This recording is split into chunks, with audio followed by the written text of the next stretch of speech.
It started with a closed-door meeting so quiet that even senior palace aides were ordered to leave their phones outside. But when Queen Camilla emerged from the private drawing room at Clarence House, the tension on her face told a different story entirely. Within hours, whispers spread through royal corridors that Princess Beatrice had just lost something far more valuable than ceremonial titles. And according to insiders, the decision had been building for months behind the scenes. Before we go deeper into what this really means for the royal family, make sure to subscribe so you don't miss a single update. What made the situation feel so unsettling was not simply the reported removal itself, but the silence that followed it. No public announcement, no official clarification.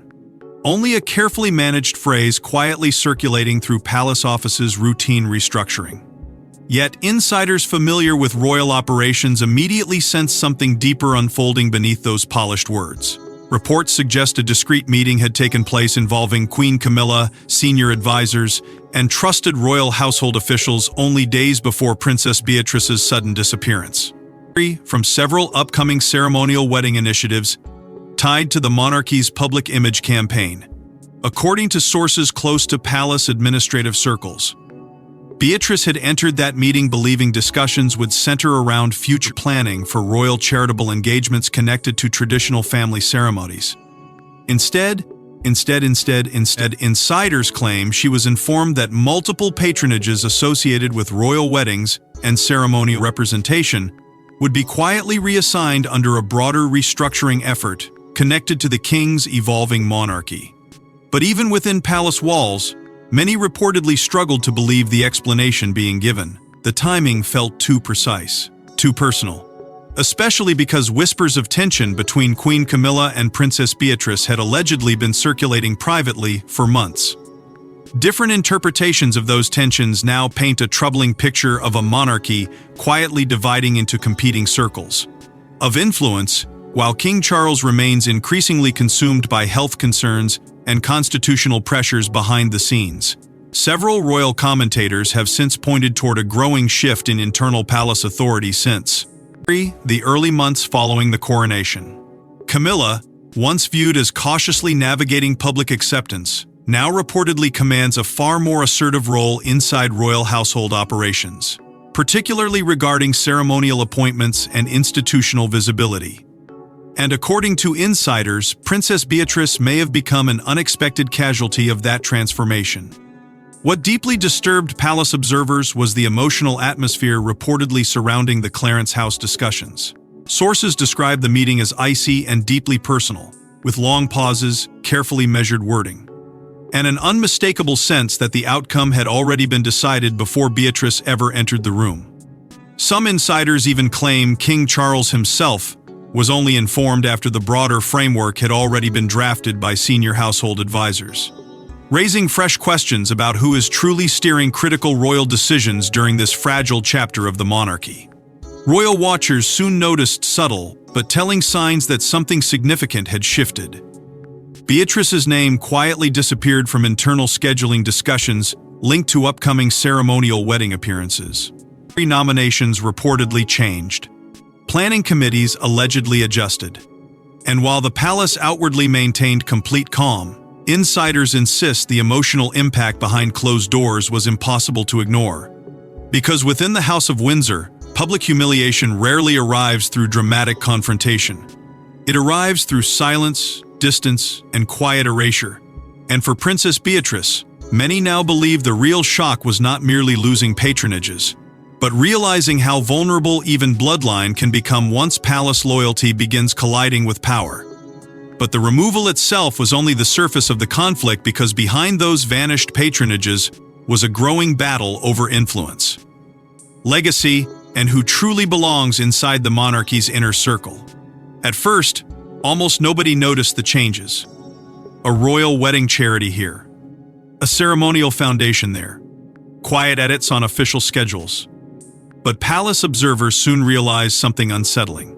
Princess Beatrice's name was disappearing from key royal wedding initiatives one by one, as though someone inside the institution was carefully erasing her presence without ever announcing it publicly.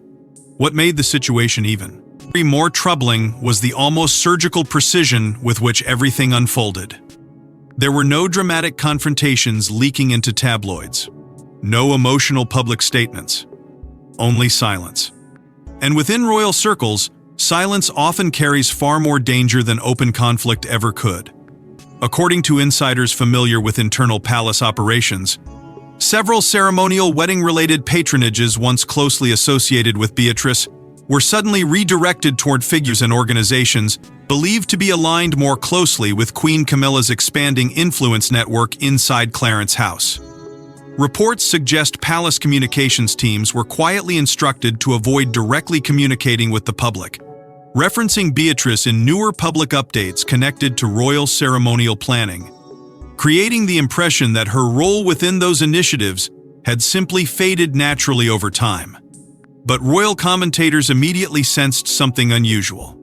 Because restructurings inside the monarchy usually come with careful framing, symbolic gratitude, or at least some visible transition. This time, however, the process felt strangely cold, deliberately distant, almost as though the institution itself was attempting to question.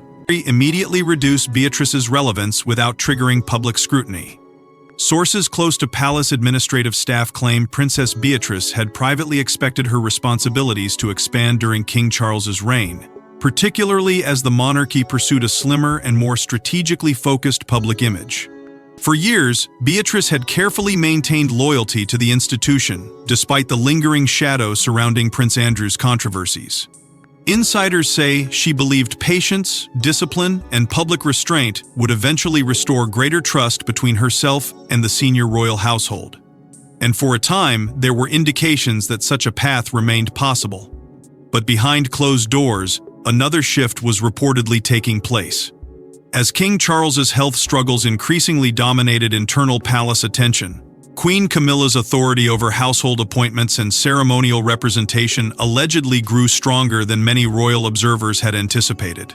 Several insiders now claim Camilla's senior advisors became deeply involved in shaping which royals would remain publicly visible within the monarchy's evolving future and which figures would gradually step further into the background. Within that environment, Princess Beatrice reportedly became viewed by some senior courtiers as too independent for the carefully controlled structure now emerging around the king's inner circle. Different interpretations of that phrase have only intensified speculation. Some believe it referred to Beatrice maintaining stronger ties to older Windsor traditions rather than newer palace strategies. Others claim her growing public popularity and relatively scandal-free image may have complicated internal power dynamics more than outsiders realized. What is clear, however, is that comparisons soon began surfacing between Beatrice's reduced visibility and earlier royal sidelining strategies quietly used during previous periods of institutional instability. Veteran royal watchers pointed toward historical moments when figures once considered important suddenly found themselves excluded from key appearances, major announcements, and ceremonial relevance without formal explanation. The pattern felt familiar and deeply unsettling, especially because the palace continued insisting that nothing unusual was happening at all. Yet the more carefully officials attend, emptied to smooth over the situation, the more palace insiders became convinced that a larger struggle was quietly unfolding beneath the surface, one involving power, loyalty, succession planning, and the invisible hierarchy governing who truly matters inside the modern monarchy. And as insiders began tracing where those patronages were going, attention turned toward a far more sensitive question: who inside the palace had quietly pushed Queen Camilla toward this extraordinary decision in the first place. For years, Queen Camilla was portrayed as the outsider who slowly earned acceptance. But according to palace insiders, the balance of power inside royal households has changed dramatically since the early days of the coronation. Now, whispers describe an increasingly controlled environment surrounding the Queen One, where loyalty matters more than bloodline, and where even royal-born figures can suddenly find themselves frozen out. What once appeared to be a carefully balanced royal structure now reportedly feels far more tense behind closed doors, with competing interests quietly fighting for influence while the monarchy struggles to project unity to the outside world. According to sources familiar with operations inside Clarence House, Camilla's inner advisory circle has gradually consolidated extraordinary influence over ceremonial planning, household appointments, and public-facing royal initiatives since King Charles's health concerns began reshaping the daily rhythms of palace life. Insiders claim decisions that once required broader family consultation are now increasingly filtered through a much tighter network surrounding the Queen, creating growing unease among senior royal figures who fear the institution is slowly becoming divided into unofficial factions. Some palace staff reportedly describe the atmosphere as cautious and deeply political, where every appearance, every invitation, and every patronage assignment now carries hidden meaning far beyond the ceremonial surface presented to the public. At the center of those tensions sits Princess Beatrice, whose position within the royal family appears to have become more complicated than outsiders initially realized.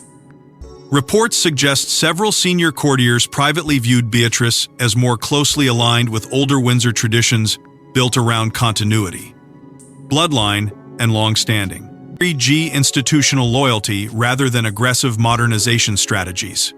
For years, Beatrice had maintained a careful balance, avoiding open controversy while quietly supporting royal duties without demanding center stage. But according to commentators following palace dynamics closely, that very independence may have gradually made her more difficult to place within the monarchy's evolving structure under Queen Camilla's expanding influence.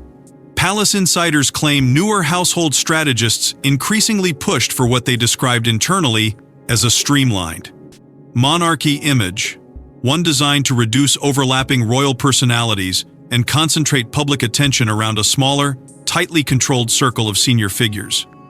Officially, the concept was framed as efficiency, modernization, stability during uncertain times. But critics inside royal circles allegedly feared the strategy carried a far more personal undertone, particularly as certain royals appeared to lose visibility while others gained increasingly prominent ceremonial roles. Tensions reportedly escalated sharply after several high-profile family appearances earlier in the year, where observers noted subtle but very important shifts in positioning, media access, and public emphasis surrounding different members of the family. Though nothing was openly acknowledged, insiders claim discomfort quietly intensified behind palace walls afterward. Some royal commentators now speculate that Beatrice's growing public popularity, especially her reputation for remaining composed, despite years of family scandal surrounding Prince Andrew, may have created quiet anxiety within parts of the current palace hierarchy. Unlike more divisive figures, Beatrice had managed to maintain relatively positive public sympathy while staying outside direct political royal conflicts. And according to sources, that independence may have complicated efforts to fully control the monarchy's carefully managed image going forward. The phrase quiet modernization soon began circulating among palace insiders as the official reasoning behind several restructuring decisions tied to ceremonial duties and patronages.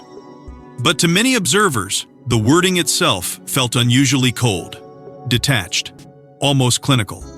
Because beneath the polished language of modernization, many now believe a much harsher reality was taking shape, one where personal, onal alliances, institutional survival, and invisible palace loyalties mattered more than history, service, or even royal blood itself. But while the palace tried to frame everything as modernization, those closest to Princess Beatrice reportedly believed something far more personal had just unfolded behind closed doors. Princess Beatrice has spent years carefully avoiding royal controversy. Unlike other figures within the extended monarchy, she rarely challenged palace messaging publicly, which is why insiders were stunned by what reportedly happened after the Clarence House meeting ended, a reaction that many within royal circles now describe as the clearest sign, yet that the divide inside the House of Windsor has become impossible to hide. According to sources familiar with the aftermath of the private discussions, Beatrice left the meeting deeply shaken, not because she had lost ceremonial responsibilities, but because of the way the decision had allegedly been delivered. Palace insiders claim she was deeply blindsided by the removals, having believed for years that her careful loyalty to the institution would eventually secure her place within the monarchy's future structure. Unlike more rebellious royal figures who publicly clashed with palace operations, Beatrice had consistently chosen restraint, silence, patience.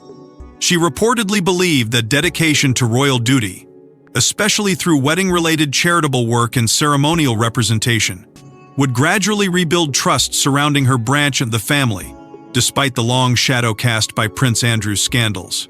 But according to several royal correspondents, the Clarence House decision shattered that assumption almost instantly. What made the moment especially painful, insiders claim, was the realization that the removals were framed not as punishment, but as administrative necessity, quiet modernization, strategic restructuring. Words that sounded polished on paper yet reportedly carried devastating emotional weight behind closed doors. Sources suggest Beatrice had invested significant personal energy into the ceremonial initiatives now being reassigned, viewing them not merely as public appearances but as proof that she still held value inside an institution increasingly focused on survival and image control. To suddenly watch those responsibilities disappear without public acknowledgement, it reportedly left her questioning where she truly stood within the royal hierarchy. Palace staff allegedly began noticing visible emotional tension during several subsequent family appearances. Nothing dramatic, nothing openly confrontational. But according to insiders, interactions that once appeared natural suddenly felt restrained and uneasy, particularly during moments involving senior household figures closely associated with Queen Camilla's expanding influence. Some staff reportedly described an atmosphere of careful discomfort, where conversations became shorter, smiles looked rehearsed, and long-standing familiarity between family members appeared strained beneath the surface. Senior insiders later described the entire episode as humiliating in its quietness, precisely because no formal accusation or public demotion had ever been announced. Instead, Beatrice allegedly found herself trapped inside a royal gray zone still technically included, yet gradually stripped of meaningful visibility piece by piece. Royal correspondents claim she quietly withdrew from several upcoming planning meetings connected to ceremonial projects afterward, fueling further speculation that the emotional impact inside the family had become far more serious than palace officials were willing to admit publicly. At the same time, insiders say the situation reopened painful internal tensions connected to Prince Andrew's catastrophic fall from royal life. Though Beatrice herself had never been implicated in her father's controversies, sources suggest some within the palace continued viewing the York branch of the family as politically sensitive, particularly during a period when the monarchy is already struggling to maintain public stability amid King Charles's ongoing health concerns. Different interpretations of the situation now point toward a deeply uncomfortable reality inside royal circles that Beatrice may have spent years attempting to separate herself from old scandals, only to discover that institutional memory inside the monarchy never truly disappears. Family allies reportedly urged her to remain publicly silent despite her growing frustration, warning that any visible emotional reaction could escalate tensions even further and risk deepening divisions already spreading quietly through the House of Windsor. Yet the deeper palace anxiety was not about Beatrice's disappointment, it was about how Prince William and other senior royals were quietly reacting to Camilla's growing authority behind the scenes. Inside royal life, silence often speaks louder than confrontation, and according to several palace observers, Prince William's refusal to publicly involve himself in the Beatrice controversy created a wave of nervous speculation throughout court circles. Because those who understand the monarchy's internal dynamics know one thing: when William chooses distance instead of defense, it usually means deeper calculations are already underway. In the days following the quiet removal of Princess Beatrice's wedding-related patronages, insiders claim the atmosphere inside senior royal operations became noticeably strained, not because of what was being said publicly, but because of what was reportedly being avoided behind closed doors. According to palace sources, William made no effort to publicly acknowledge the growing controversy despite increasing internal discussions surrounding Queen Camilla's expanding authority. No statement emerged from Kensington Palace. No visible show of support, only a carefully maintained silence that many royal commentators interpreted as deeply significant. Within the monarchy, silence is rarely accidental. It is strategy. It is positioning. And in moments of internal instability, It often becomes the clearest signal that competing forces are quietly maneuvering behind the scenes. Some insiders reportedly viewed William's restraint as an attempt to maintain strategic neutrality during an increasingly delicate family divide. According to sources close to royal staff circles, the Prince of Wales allegedly understood that openly defending Beatrice could risk escalating tensions with Camilla's household at a time when King Charles's health continues placing enormous pressure on the monarchy's internal balance. Others, however, believe the silence reflected something much more complicated, because while William avoided direct involvement publicly, insiders claim relationships between Kensington Palace and Clarence House have quietly grown colder over recent months as influence inside the royal structure shifts more aggressively toward competing advisory circles.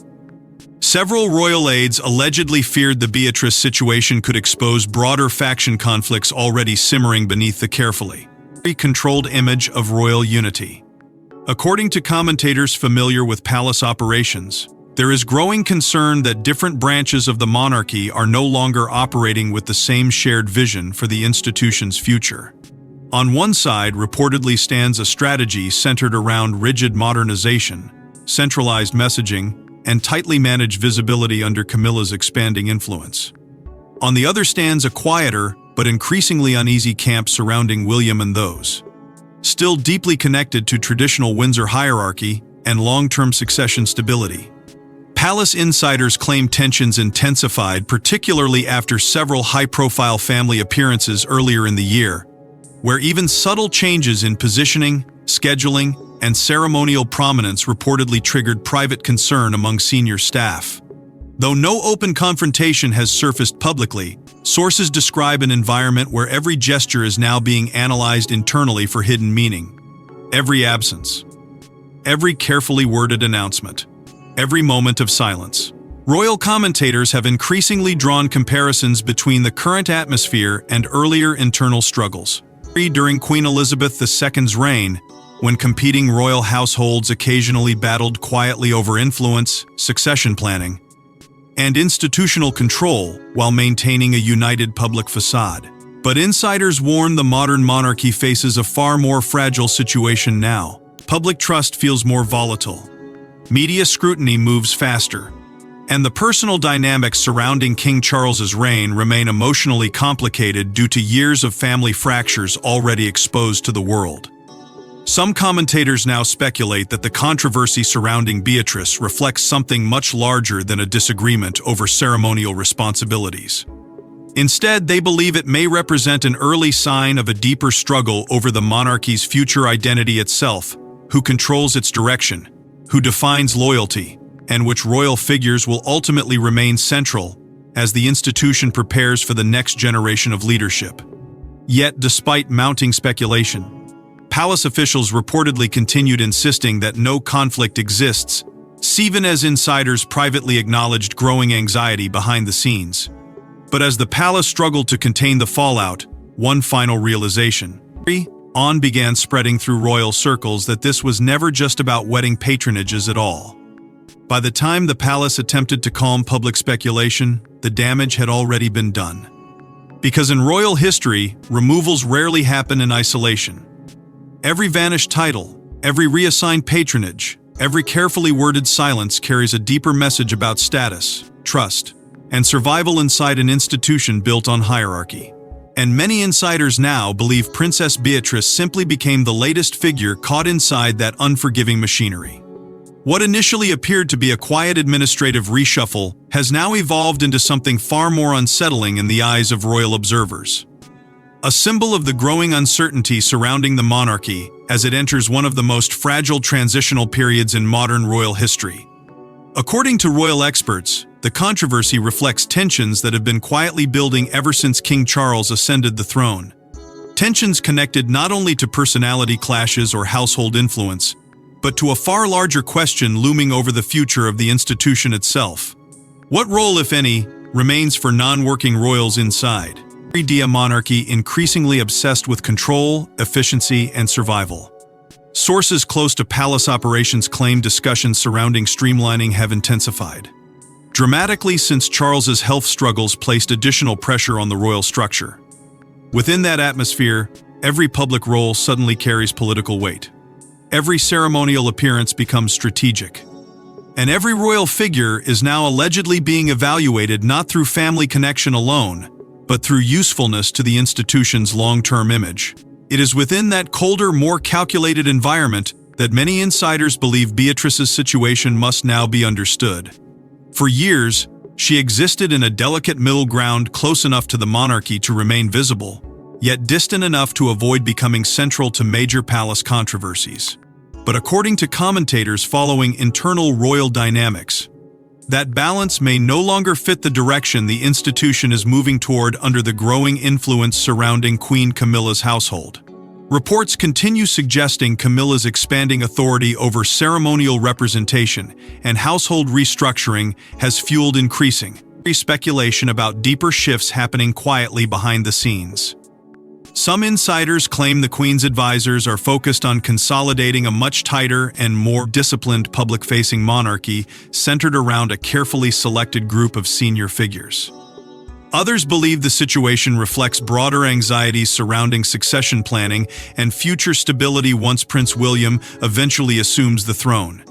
Either way, the result has reportedly created an atmosphere of uncertainty throughout royal circles, where even established family members allegedly fear becoming politically vulnerable overnight. Beatrice's supporters now reportedly worry that her royal relevance is being gradually diminished through distance rather than confrontation. Not through dramatic exile, but through something far more difficult to fight against: quiet disappearance.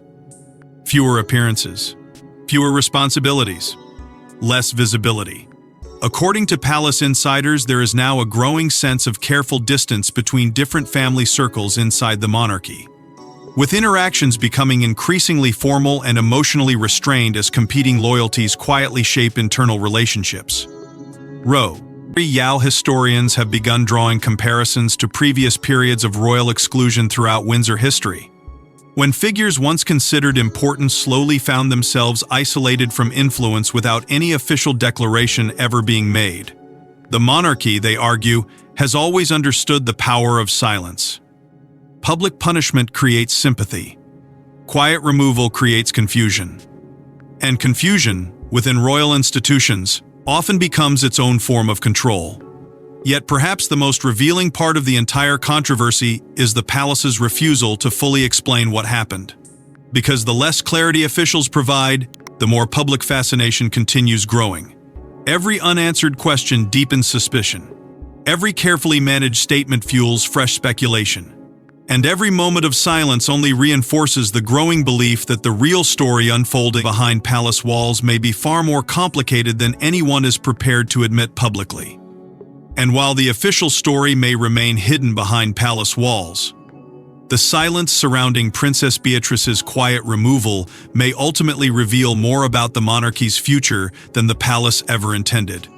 What disturbed royal insiders most was not simply that Princess Beatrice lost patronages, it was the method used to make it happen. No dramatic announcement, no public confrontation. Just a gradual institutional freeze so controlled and precise that some veteran courtiers privately described it as the modern royal way of making someone disappear without ever officially removing them. According to palace observers, the strategy unfolding around Beatrice carried all the markings of a carefully managed royal distancing operation, designed not to create headlines, but to slowly reshape public perception over time until the absence itself felt normal.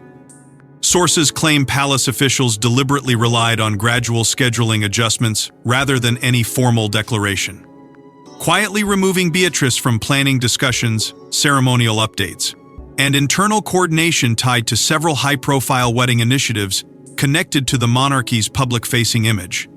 At first, the changes appeared minor. An event reassigned here, a meeting omitted there. But insiders say the cumulative effect became impossible to ignore once royal watchers began noticing how rapidly Beatrice's visibility inside ceremonial circle. It had faded. Royal commentators increasingly describe the approach as a soft exile strategy, one they believe has become more common within modern monarchy management during periods of institutional pressure. Unlike older royal punishments that often relied on public confrontation or official demotion, This newer method reportedly operates through controlled invisibility. No scandal, no explanation, only distance. According to historians familiar with palace traditions, the strategy works precisely because it creates confusion instead of outrage. Without a clear announcement, supporters struggle to identify the exact moment someone has been pushed aside. And by the time the pattern becomes obvious, the institutional shift has often already been completed behind closed doors. Reports suggest Princess Beatrice lost influence inside ceremonial planning circles almost overnight, following the Clarence House discussions, despite years spent carefully maintaining loyalty to the institution. Sources claim several younger palace strategists increasingly favor a far more tightly controlled monarchy built around a limited number of highly disciplined public-facing royals whose messaging circa and be managed with precision during a politically sensitive era for the crown. Within that structure, insiders say unpredictability, even mild independence, is now viewed as a liability rather than an asset. That reality has reportedly created growing unease throughout broader royal circles, particularly among figures who exist outside the monarchy's most protected inner core. Yet, according to courtiers, the palace believed open conflict surrounding Beatrice would have created even greater risks during King Charles's fragile health period. With the monarchy already navigating public concern over the king's condition, insiders claim senior advisors became determined to avoid any spectacle that could expose internal fractures to a global audience. Stability, discipline, and institutional control allegedly became the overriding priorities guiding household strategy. Sources familiar with Clarence House operations now suggest Queen Camilla's household increasingly approached royal management through that lens, prioritizing message consistency above emotional loyalty or long-standing personal relationships. For some insiders, that shift represents the clearest evidence yet that the monarchy has entered a colder and more politically calculated era under mounting pressure to survive. But while palace officials attempted to quietly contain the situation, the public response reportedly moved in a very different direction. As speculation intensified online, sympathy toward Princess Beatrice quietly began growing across royal discussion circles. Many observers viewed her silence not as weakness, but as proof of someone attempting to protect the institution despite personal humiliation unfolding behind the scenes. And perhaps that growing sympathy became the palace's most uncomfortable problem of all. Because the more invisible Beatrice appeared to become, the more intensely people began questioning why it was happening in the first place. But even as the palace tightened its control over the narrative, one question continued haunting royal watchers everywhere: who inside the monarchy could be next if quiet loyalty suddenly stopped being enough.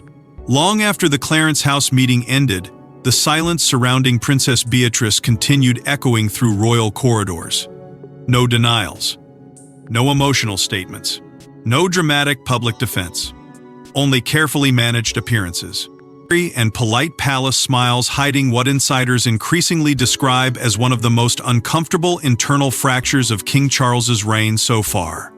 And perhaps that silence itself became the real story. Because in the weeks that followed the quiet patronage removals, the palace appeared determined to maintain absolute discipline over the narrative. Requests for clarification reportedly received carefully neutral responses. Public engagements continued with rehearsed normality. Senior royals maintained composure. Yet, according to palace observers, the absence of direct acknowledgement only deepened the growing sense that something significant had shifted behind the walls of the monarchy. Inside royal history, silence has never simply been silence. It has always been strategy. And many insiders now believe the refusal to directly address the controversy surrounding Princess Beatrice reflects a deeper fear inside the institution itself, fear that openly discussing the situation could expose uncomfortable truths about power, loyalty, and vulnerability during one of the monarchy's most fragile modern chapters. Through it all, Princess Beatrice reportedly continued maintaining remarkable public composure despite intensifying speculation surrounding her future role inside the royal structure. No public complaints emerged. No emotional interviews. No visible rebellion against the institution she had spent years trying to support quietly from within. But according to royal commentators, That restraint may have made the entire situation feel even more haunting to the public, because the more carefully Beatrice protected palace dignity, the more unsettling her quiet marginalization appeared in the eyes of royal watchers following every subtle shift in royal dynamics. Many observers now believe the controversy exposed deep vulnerabilities within the modern monarchy itself. Vulnerabilities hidden beneath polished ceremony and carefully staged public unity. King Charles's reign was always expected to usher in modernization, efficiency, and a slimmer royal structure designed for a changing world. But insiders warn that such transitions inevitably create private casualties behind the scenes. And in this case, many fear Princess Beatrice became one of them. Questions surrounding Queen Camilla's long-term influence continue fueling speculation throughout royal circles, particularly as her authority inside Clarence House reportedly expanded during periods when Charles's health concerns increasingly limited his public role. Some insiders view Camilla's growing control as necessary stability during uncertain times. Others fear it has accelerated deeper divisions between competing family factions already, struggling to coexist beneath the pressure of succession politics and institutional survival. According to palace sources, the monarchy's so-called slimmed-down vision may continue reshaping the royal hierarchy in ways the public has only begun to understand. Fewer working royals, more controlled messaging, greater emphasis on loyalty, discipline, and strategic image management. Yet royal historians caution that institutions built on centuries of bloodline and tradition rarely adapt without emotional consequences. Unresolved tensions, they argue, do not simply disappear inside the House of Windsor. They retreat underground, where silence slowly transforms uncertainty into suspicion. And perhaps that explains why public fascination surrounding Beatrice's quiet removal has only continued growing rather than fading away. Because the palace's silence in. How does it feel to be more revealing than any official explanation ever could? Every avoided question, every careful appearance, every missing detail seems to reinforce the growing belief that the true conflict unfolding behind palace walls remains far more personal, political, and emotionally charged than the monarchy is prepared to admit publicly. In the end, what unsettles royal observers most may not be what was said behind closed doors at Clarence House, but what was never said afterward. Because within the House of Windsor, power is rarely taken away with shouting or spectacle, it disappears quietly, behind closed doors, while the world is told nothing happened at all. Thanks for watching. Please don't forget to like and subscribe, and we will see you in the next one.